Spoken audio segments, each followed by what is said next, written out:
This bay is called the Alfiandi Bay. It's translated the Shaky Bay. Two rivers flow in the bay and bring lots of nutrients. This addition to all the currents we have in the bay is basically the optimum conditions. It's the only reason why whales come here. It's just because this is a fantastic place for them to feed. Humpbacks and minke whales, porpoises and dolphins, sperm whales, killer whales, then blue whales, fin whales, the hybrid, which is half fin, half blue whale, that we haven't seen for 2 years now, I think.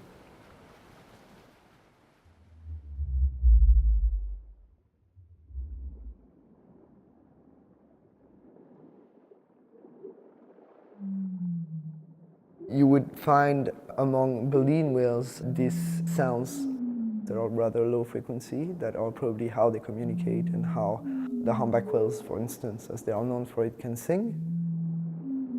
We know that they can communicate over far distances. I think it's been pretty much proven now that, let's say, a blue whale in Portugal could communicate with one in England.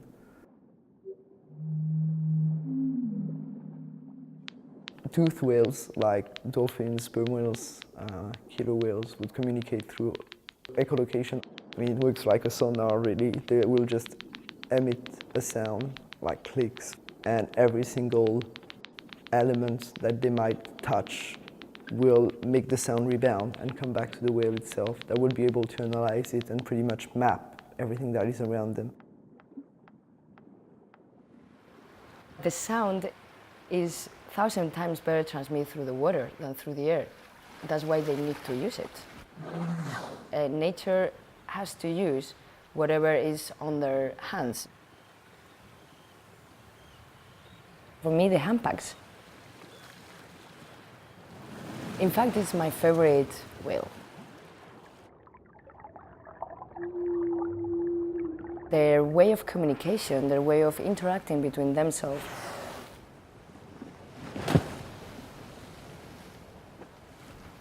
They're really curious. They have empathy. We used to say that they are solitary animals, which is not true.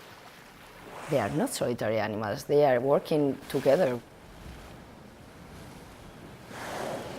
It was always said that the humpback whale song was only meant for the males to attract the females. Turns out it might be a bit more complicated than that. Humpback whales have been heard singing here in the bay when it's obviously not a mating ground per se. The humpback whale song is very complicated, and they even make new songs, new tunes again and again. So not always the same, you know.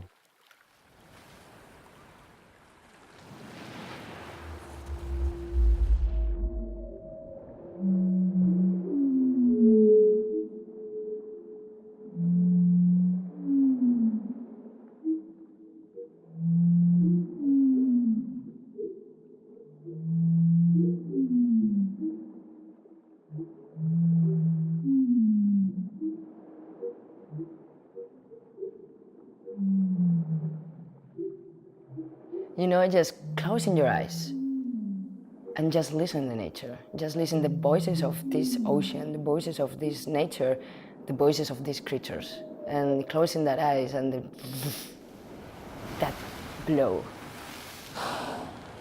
That blow was blowing my mind. Like, that was one of the most incredible things I've ever heard.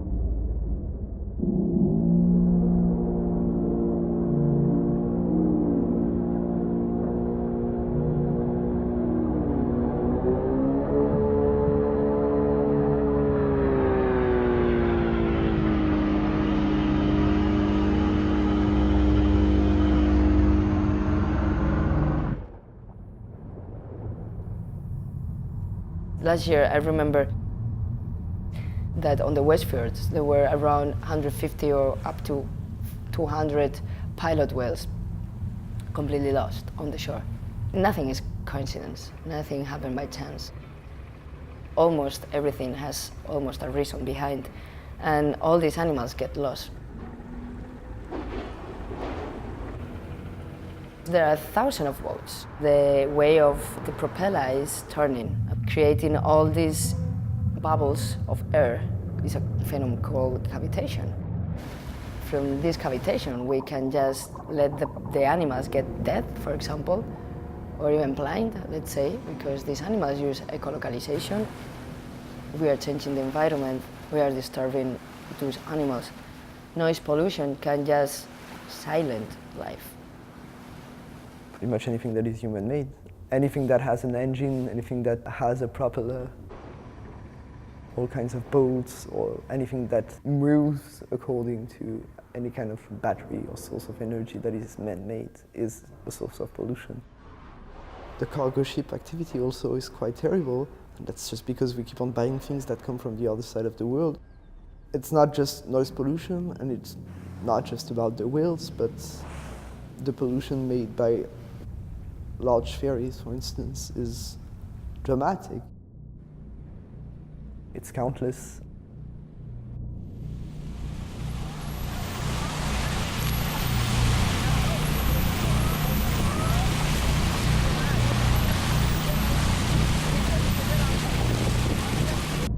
We don't know the extent of it, we don't know how disturbing it can be, we don't know how it is disturbing either. For some whale species it has been pretty much acknowledged as the reason why humpback whales are beach extinct. As well as our presence, physical presence, is a reason to survive.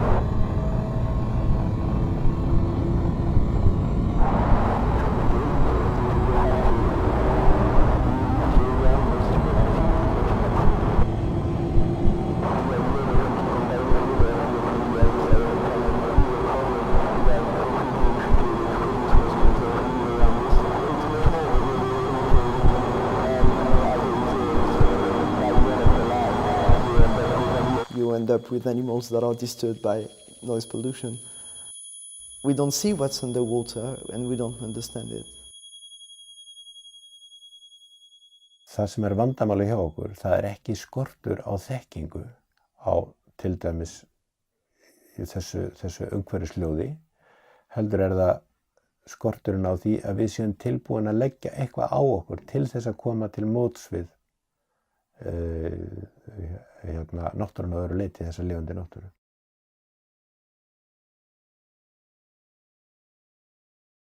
These animals, through the silence, they can recognize better their sounds. We need the night and the day, we need a contrast, we need darkness and bright, we need a contrast all the time.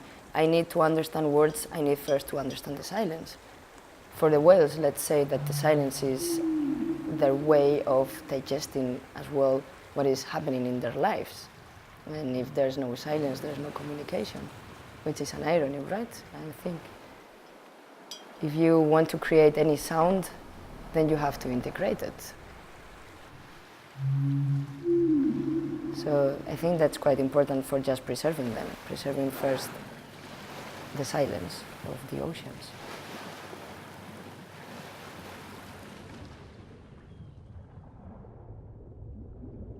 If we stopped all human activities, then in 18 hours there would be no more sound in the ocean.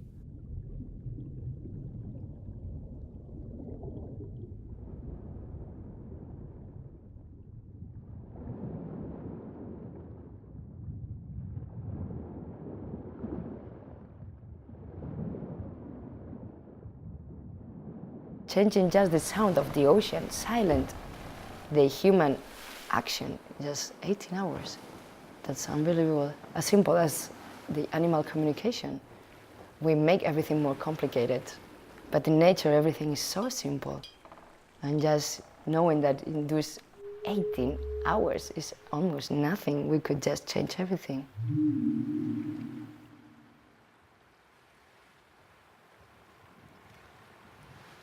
they're just creature of the planet here, and they don't know any boundaries, and we put the boundaries on them. We are the visitors to their home, not vice versa.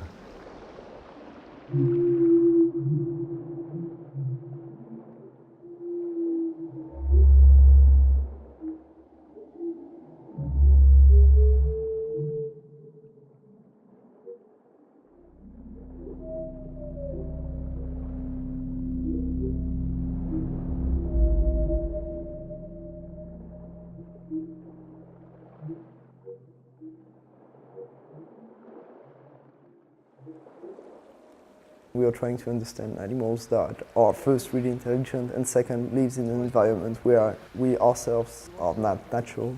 I just felt love, that we were particles of dust in the entire universe, you know. To sail with the whales. That's the top. That's the top. Okay. Slippers are big.